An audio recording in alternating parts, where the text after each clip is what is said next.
How to not find a co-founder. You have no idea how much I'm feeling ashamed to literally share this story, because the irony is that I'm building an app that has founders find co-founders, and 8 co-founders walk away on my startup. I don't have a script, but I literally have a list of all the 8 names so that I remember the chronology well.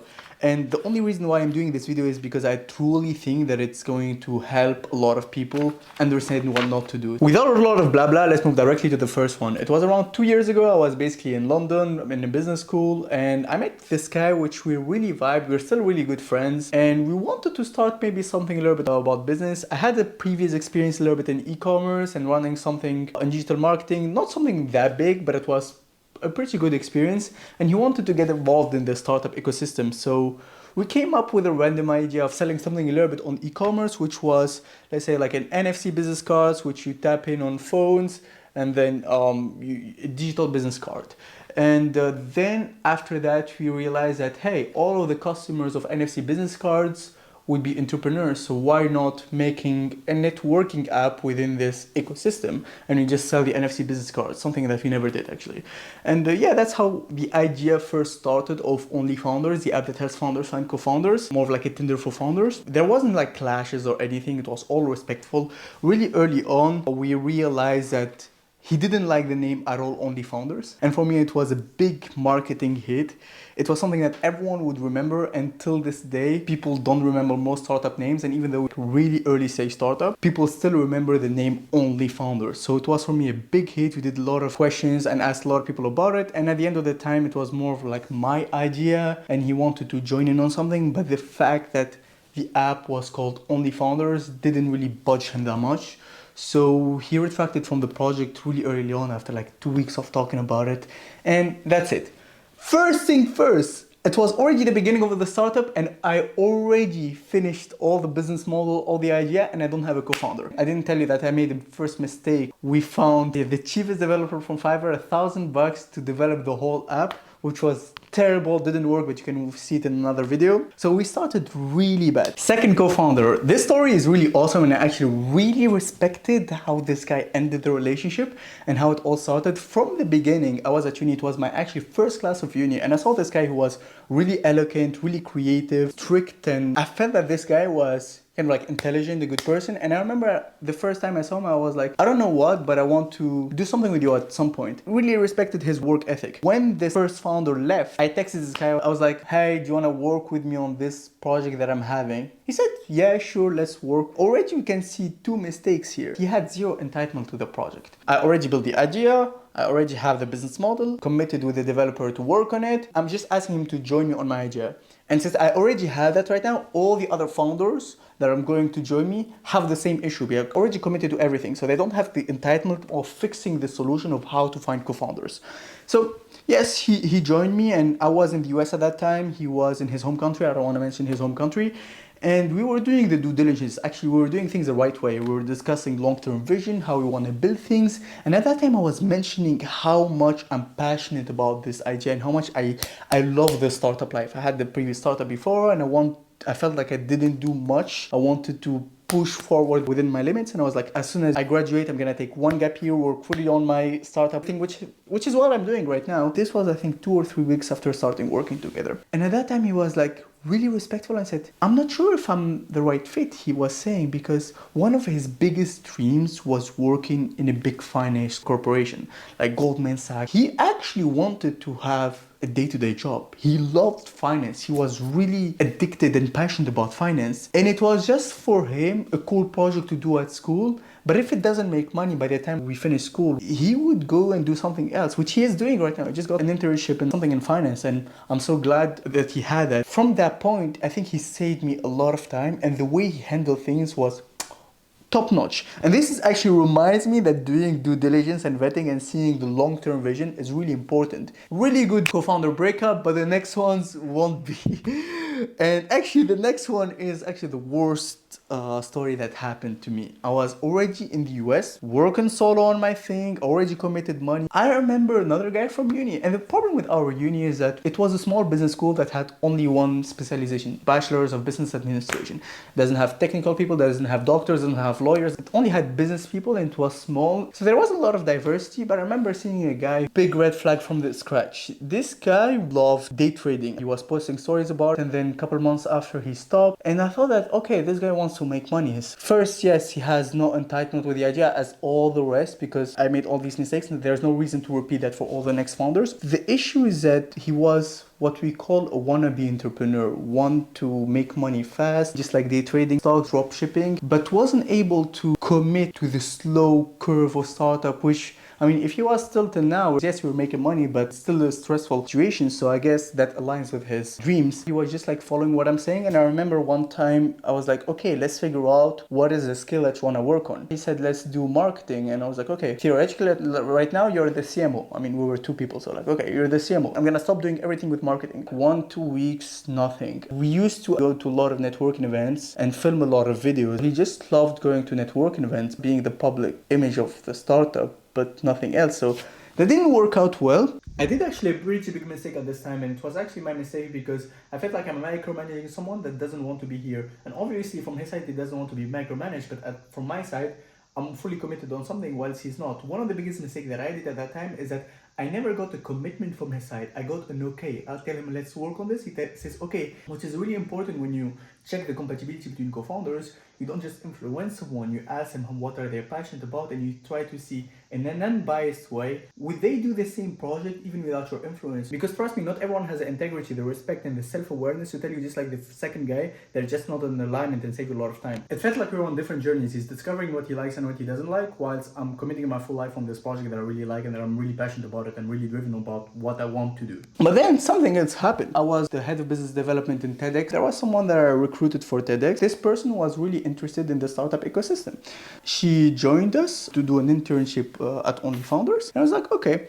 Small mistake here, actually, I recruited her. I proposed for her to join OnlyFounders. She didn't even propose, which is another mistake because I'm asking people to join my team. They're not even passionate about it. They're just like, okay, why not? Let me try it. And then after a while, she asked, I want to be a member, not a co-founder, but let's call it a founding member. We never really talked about specifics. And a couple months after, and this was a big shock, I realized that they were dating behind my back. And that was super, super disrespectful. Okay, the girl is an intern, she's not even like part of OnlyFounders at that time. But the guy that was this is how much I didn't know the guy, and I was just chasing someone that would join me and help me on my crazy Delulu idea at that time. He did for me, and I heard it from someone else. And that was so much of a shock, but I remember at that time I was like, okay, if I make a big fight as well, I'm gonna stay with no one. But at the same time, he's not helping at all. With the previous guy and with this girl, we never even talked about vetting, long-term vision, equity splits, responsibilities. I mean, we talked a lot about responsibilities, but more day-to-day. And I cannot explain how important it is to do the right due diligence beforehand. Talk with him was like saying, this is really disrespectful. There was a lot of denial from the other side. Whatever there was after holidays from school, he traveled somewhere else, and when he came back, he never replied to my messages again. I think I texted him 2-3 times, and then I didn't need his work as well, so like he wasn't adding value, so we never talked again at that time. But kept working with the girl at that time. I called someone else, and again, I didn't learn my lesson. I was still okay. I know someone else from uni. It was someone from my home country who was like, okay, I'm interested in the startup ecosystem. Let me know. I'm hard work. I want to do this. I always call the probation period. I was like, okay, let's see. You have to do the due diligence before the probation period. Well, let's say we're not aligned on the long-term vision. You already started working for a couple of months and you already like what you're building. You cannot just like say, okay, but since we're not aligned on this, now bye-bye. Thank you for working with me for free for 3 months, 2 months. Your probation period is gone. Bye-bye. From the beginning, doing the due diligence. And I didn't do that. Actually, I did, but I missed out on a pretty big red flag. I remember sending him Google Forms about why he wants to be in the company, how he would describe the company in his own, what would be his responsibilities. I wanted to get his point of view from a non-biased way.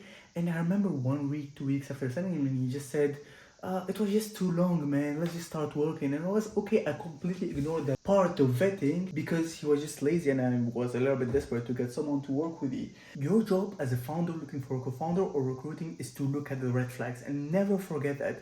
Don't ignore your gut feeling. Even a small thing is super important. And you'll see how the small thing here comes back a little bit later with what made us not work together anymore. Since it was a business school, a lot of people didn't have previous background of business, literally figuring out things on your own. And I had a problem, which was that I was a super generalist. I knew a lot of stuff about the startup ecosystem. Sorry for all of these cuts, but I feel like if I give you valuable content that could actually help is more important than having a beautiful camera talking. One of the things that I was talking about here is that I made a lot of mistakes. I learned a lot of things from making a lot of mistakes, and a lot of these people coming with me were just like their first experience with business in general. Doesn't mean that I'm better or not, but I have awareness from different mistakes that I did in business in previous experiences, stuff that worked, stuff that didn't work. Actually, a lot of founders and investors would prefer working with a second-time failed founder than a second-time successful founder. I heard that from Vasily Alenseko and a lot of other investors as well, because failure in the startup ecosystem is something good, not something bad, because you learn if you fail. If you made that mistake before, you'll make sure that you'll never do it again. He took a job, it was like a 20 hours per week plus uni, so it was a full-time job. And that was the beginning of the end. There was no work at all. There was delays. We scheduled a meeting. I called him. He was sleeping. We had a meeting with an investor at some point. He came 2 hours late. It was a networking event. Sometimes goes you on social media and all. And yes, there's a lot of problems on the side. Private problems, work, which takes a lot of time, uni and all. But it was just part of denial, and this is where the previous story comes in. You already committed to the thing, so when I came in and talked to him, I was like, hey, I don't think we should work together anymore.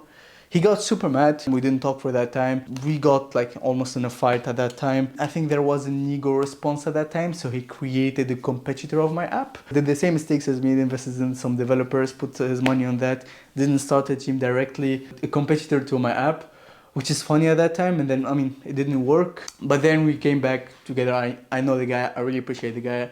It's a good friend. But hey, everyone makes mistakes. And during this time, the girl that was dating the other guy was still with me. She really wanted to learn things. She really wanted to discover herself. I have nothing against her.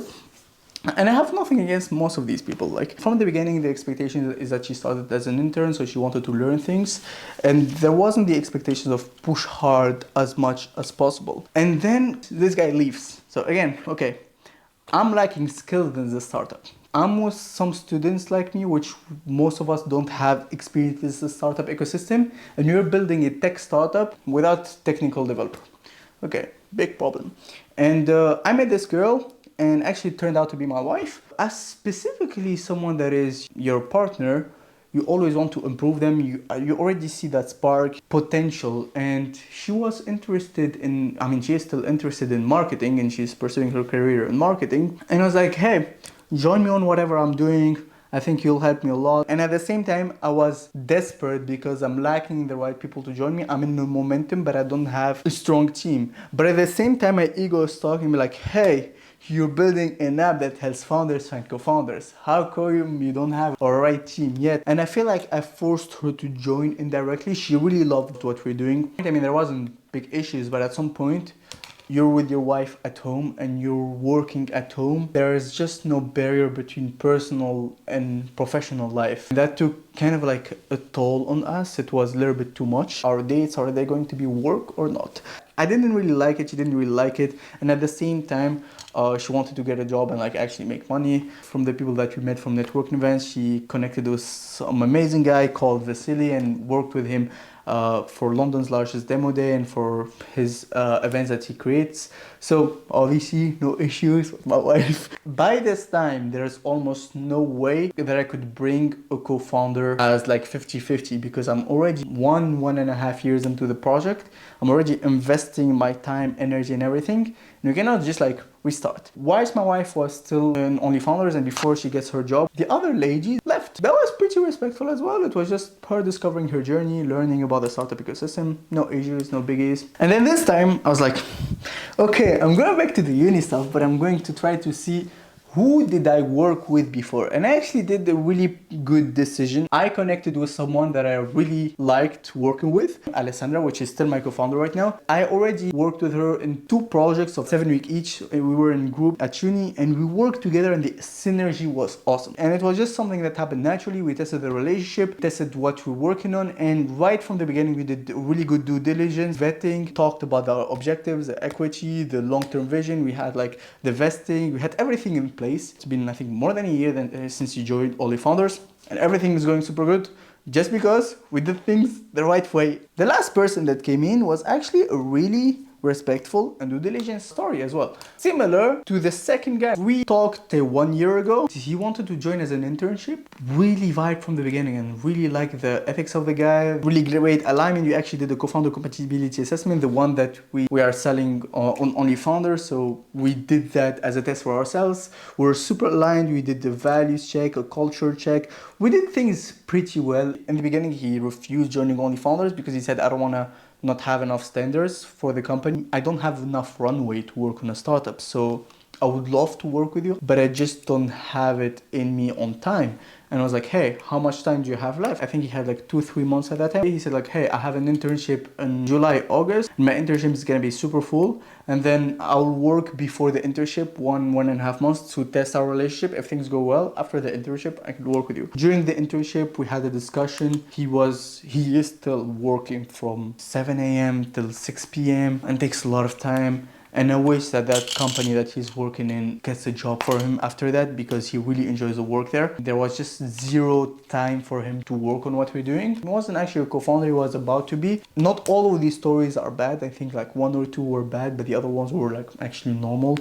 And things happening, it was more lack of due diligence and rushing rather than anything else, and actually investing a lot of time in people that may not be aligned. And it's really important to just check every part of the alignment between co-founder, the equity expectations, but also how much money are you investing, but also really important, the long-term vision and the runway. How much time can you work on the startup without making a single penny? And that's really important. And a lot of people, specifically like us as students, cannot keep going forever investing everything in the startup. And we're not at high school anymore. We live at our parents and you have zero responsibilities. You don't even buy food. And the reason why I'm sharing this video is not to talk bad about the people that I worked with. Actually, I really learned a lot from every one of them. When you don't do the right vetting, you may have someone that helps you on that second on your vision, but in the long run, you're just wasting time without enough momentum and have to restart from scratch after. And this is why we actually built the co-founder compatibility assessment. And we're now doing coaching and being a mediator between 2 co-founders or 3 co-founders, going in an unbiased way, checking how aligned are you on all of these. We test more than 20 dimensions and go with every co-founder and ask them deeply about these dimensions,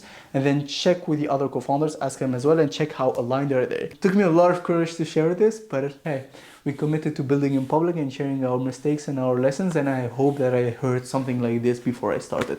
Thank you all. This was Montasser, Chebbah, and follow OnlyFounders.